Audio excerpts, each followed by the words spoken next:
BBMP E ಖಾತಾ ಪಡೆಯೋದು ಈಗ ಇನ್ನಷ್ಟು ಸುಲಭ. ನಿಮ್ಮ ಬಳಿ ಮ್ಯಾನ್ಯುವಲ್ ಖಾತಾ ಇಲ್ದಿದ್ರೂ ಸಹ ನೀವೀಗ ಈ ಖಾತಾ ಪಡಿಬಹುದು.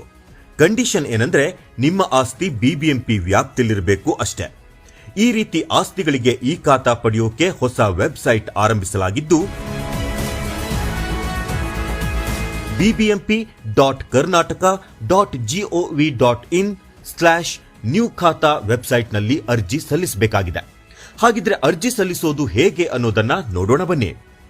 ವೆಬ್ಸೈಟ್ಗೆ ಭೇಟಿ ನೀಡಿದ ನಂತರ ನಿಮ್ಮ ಮೊಬೈಲ್ ಸಂಖ್ಯೆ OTP ಮೂಲಕ ಲಾಗಿನ್ ಆಗಿ.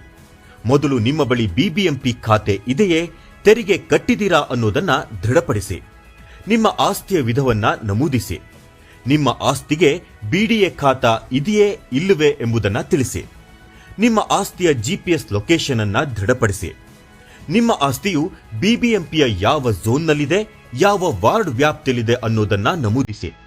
ನಿಮ್ಮ ಆಸ್ತಿಯ ವಿಳಾಸ, ಪಿನ್ ಕೋಡ್ ಮೊದಲಾದವುಗಳನ್ನು ಅಪ್ಲಿಕೇಶನ್ನಲ್ಲಿ ತುಂಬಿ.